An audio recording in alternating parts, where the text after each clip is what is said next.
আপনি যে বলছেন যে এই ছাত্রদের পেছনে একটা কালো শক্তি আছে, আপনার কি মনে হয়, আপনারা কি এটা ভেবে দেখেছেন কিনা যে এই কালো শক্তি যত সময় যাবে তত বেশি তারা সুবিধাজনক ভাবে তাদের অবস্থান পাকাপোক্ত করতে পারবে।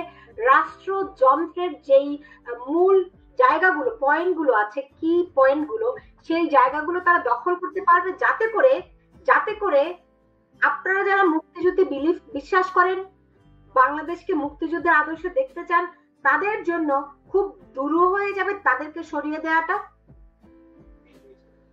আমি যে কথাটা বলি, যতক্ষণ পর্যন্ত তারা ক্যামোফ্লেজ করতে পেরেছে, নিজেদেরকে রাগ ডাক করে আড়ালে রাখতে পারছে, ততক্ষণ পর্যন্ত কিছুটা সুবিধা তারা নিতে পারছে। এখন যখন মানুষ তাদেরকে চিনে ফেলছে যে এরা ওই যে আসলে যে উপরের যে মুখটা, সেটা মুখ না, সেটা হলো মুখোশ। আসল যে তাদের কুৎসিত মুখটা যখন এখন মানুষ আস্তে আস্তে দেখতে শুরু করছে, কাজে আর খুব বেশি দূর আগাতে পারবে বলে আমার মনে হয় না।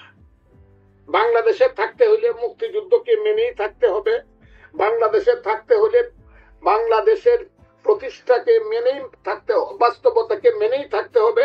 বাংলাদেশে থাকতে হলে ওই যে বলতেছে ৭২-এর সংবিধান কবর দিয়ে দিব, না, ৭২-এর সংবিধান লক্ষ লক্ষ মানুষ, ৩০ লক্ষ মানুষের রক্তে রা করে লেখা সংবিধান। কাজেই যারা এটা ওই মুক্তিযুদ্ধের রাইফেল ছিল, এটার কলম আর মানুষের রক্ত ছিল, শহীদের রক্ত ছিল কালি।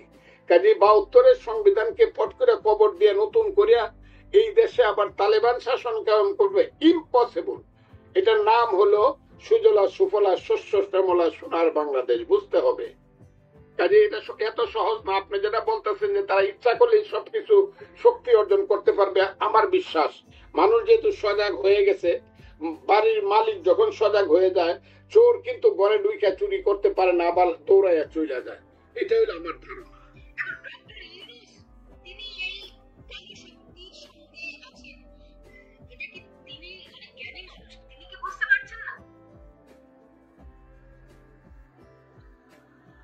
যদি বুঝতে পারেন, সেটা আমাদের জন্য খুব শুভ হবে, বাংলাদেশের ভবিষ্যতের জন্য খুব শুভ হবে। আর যদি বুঝতে না পারেন, আমাদের জন্য দুর্ভাগ্যজনক। আর উনি যদি বুঝাও তাদের সাথে থাকেন, তাহলে সেইটা হবে আরো বেশি দুর্ভাগ্যজনক। এটা কি শুধুই দুর্ভাগ্যের কথা বলছেন? এটা পরিণাম পরিণাম ভয়াবহ, পরিণাম হবে ভয়াবহ। আমি আপনাকে বললাম পরিণাম হবে ভয়াবহ। আমি তো বললাম যে আমি মুক্তিযুদ্ধে কোনোদিন একদিনের জন্য পেট ব্যথা করে, মাথা ব্যথা করে কইয়া রাইফেল থুয়ে যুদ্ধে যাই নাই, এমন কোন ইতিহাস আমার ৯ মাসে নাই। কিন্তু এখন আমি বড় ভীত, এখন আমি বড় ভীত।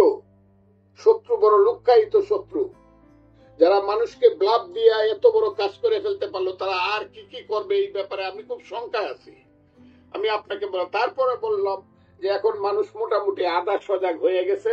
আমরা সজাগ করার চেষ্টা করতেছি, মুক্তিযোদ্ধারা আমরা সজাগ করার চেষ্টা করতেছি। বস্তিওয়ালা জাগো, বস্তিওয়ালা